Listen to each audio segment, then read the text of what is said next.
પ્રધાનમંત્રી નરેન્દ્ર મોદી સ્વાભિમાન પર્વની આજે ઉજવણી કરી રહ્યા છે, પરંતુ હું એ વાત કરીશ કે આપણા જે આ ગુજરાતનું જે પ્રાચીન પ્રસિદ્ધ મંદિર સોમનાથ મહાદેવનું મંદિર છે એની ભવ્યતા એક જમાનામાં એટલી બધી હતી કે મંદિરમાં લખલૂટ સોનાના ખજાના હતા, ડાયમંડ્સ હતા અને જે દરવાજા હતા એ સોનાના પતરેથી મઢેલા હતા. જ્યારે મોહમ્મદ ગઝનવીએ સોમનાથ મંદિર પર હુમલો કર્યો ત્યારે એ બધી જ વસ્તુઓ લઈ ગયો અને સોનાના જે દરવાજા હતા એ પણ એની સાથે લેતો ગયો હતો. પ્રધાનમંત્રી નરેન્દ્ર મોદી આજે સોમનાથમાં છે અને સ્વાભિમાન પર્વની ઉજવણી આજે હું તમારી સાથે એ વાત કરીશ કે સોમનાથ મહાદેવ મંદિરના જે સોનાના પથરેથી મળેલા જે દરવાજા હતા એ મોહમ્મદ ગઝનવી લૂંટીને લઈ ગયો હતો. એ પતરાનું પછી શું થયું, એ દરવાજાનું પછી શું થયું, એ દરવાજા અત્યારે ક્યાં છે, સોમનાથના મંદિરમાં આ દરવાજા પાછા કેમ નહીં લગાવવામાં આવ્યા, આ બધી વાતો હું તમારી સાથે શેર કરીશ. મારું નામ રાજેશ શાહ છે અને તમે જોઈ રહ્યા છો ગુજરાતના સૌથી મોટા ડિજિટલ પ્લેટફોર્મ ખબર છે.com. સોમનાથ મંદિર ઉપર મોહમ્મદ ગઝનવીએ જે હુમલો કરેલો હતો અને સોમનાથ મંદિરને તોડી પાડેલું અને શિવલિંગને પણ તોડી પાડેલું, એ વાતને 1000 વર્ષ પૂરા થયા, પરંતુ આજે પણ સોમનાથ મંદિર અડીખમ ઊભેલું છે. આ બધા જેટલા લૂંટારૂ હતા ગઝનવીથી માંડીને ઔરંગઝેબ સુધીના બધા કબરમાં દફન છે, પણ સોમનાથ મંદિર અડીખમ ઊભેલું છે. પ્રધાનમંત્રી નરેન્દ્ર મોદી સ્વાભિમાન પર્વની આજે ઉજવણી કરી રહ્યા છે, પરંતુ હું એ વાત કરીશ કે આપણા જે આ ગુજરાતનું જે પ્રાચીન પ્રસિદ્ધ મંદિર સોમનાથ મહાદેવનું મંદિર છે એની ભવ્યતા એક જમાનામાં એટલી બધી હતી કે મંદિરમાં લખલૂટ સોનાના ખજાના હતા, ડાયમંડ્સ હતા અને જે દરવાજા હતા એ સોનાના પતરેથી મઢેલા હતા.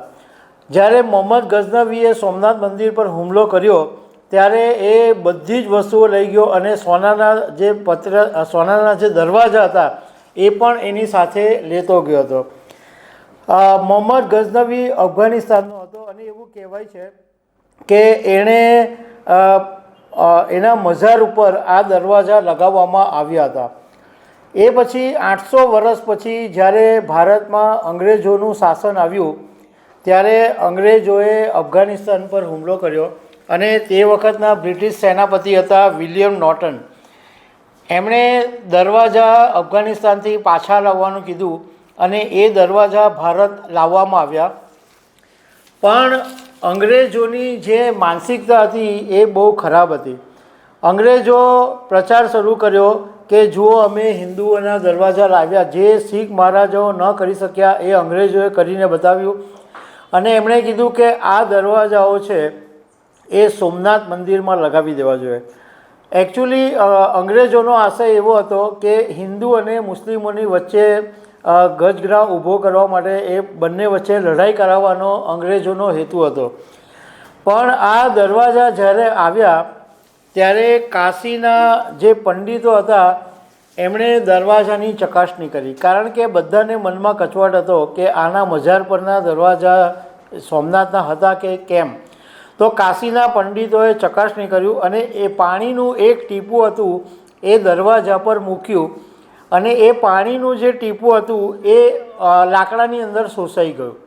એટલે કાશીના પંડિતોએ ત્યાં જ ડિસિઝન લઈ લીધું કે આ જે દરવાજા છે એ સોમનાથ મંદિરના છે જ નહીં, કારણ કે પંડિતોએ કીધું કે આ સોમનાથ મંદિરના જે દરવાજા હતા એ શુદ્ધ રક્તચંદનના હતા અને જેની પર હિમાલયના સરુ વૃક્ષનો લેપ લગાવવામાં આવ્યો હતો અને એની ઉપર એક ટીપું પણ પાણી પડે તો એ પાણી સરી જાય.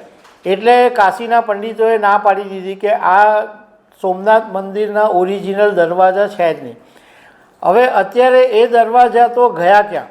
તો આ દરવાજા અત્યારે પણ આગ્રાના કિલ્લાની અંદર સચવાયેલા છે અને એ પછી આધુનિક વૈજ્ઞાનિક પદ્ધતિથી પણ આ દરવાજાનું પરીક્ષણ કરવામાં આવ્યું તો એવું સાબિત થયું કે આ દરવાજાનું જે લાકડું છે એ અફઘાનિસ્તાનના એક વિશિષ્ટ પ્રકારના દેવદારનું લાકડું છે. એટલે સોમનાથ મહાદેવના મંદિરના જે દરવાજા હતા એ લાકડું નહોતું. અને આ જે દરવાજા અફઘાનિસ્તાનથી લાવવામાં આવેલા એનું આયુષ્ય 1000 વર્ષથી ઓછું હતું, જ્યારે સોમનાથ મહાદેવના મંદિરના દરવાજાનું આયુષ્ય તો બહુ જ વધારે પડતું હતું. એટલે પંડિતોએ ના પાડી દીધી અને સોમનાથ મહાદેવના મંદિરના પછી બીજા દરવાજા બનાવવામાં આવ્યા. હજુ આગ્રાની અંદર આ દરવાજા છે. પરંતુ ફરીથી એક વખત તમને કહું કે સોમનાથ મહાદેવ મંદિરની એ વખતની ભવ્યતા બહુ જ અદ્ભુત હતી. કારણ કે 300થી વધારે તો સંગીતકારો હતા, 500થી વધારે નૃત્યાંગનાઓ હતી. એટલે અને સોનાનો ચાંદીનો ખજાનો, અને એવું બી કહેવાતું હતું કે જે ભગવાન મહાદેવનું શિવલિંગ છે એ ડાયમંડ જડિત હતું. પણ આ ગઝનવી બધું લૂંટીને ગયો અને 17 વખત ટોટલ સોમનાથ મહાદેવનું મંદિર લૂંટાયું. પણ આજે પણ એટલું જ અડીખમ છે અને એના માટે આ સ્વાભિમાન પર્વ પણ ઉજવાઈ રહ્યું છે. તો દર્શક મિત્રો, આવી અનેક વાતો સાથે અમે તમને મળતા રહીશું. Thank you very much.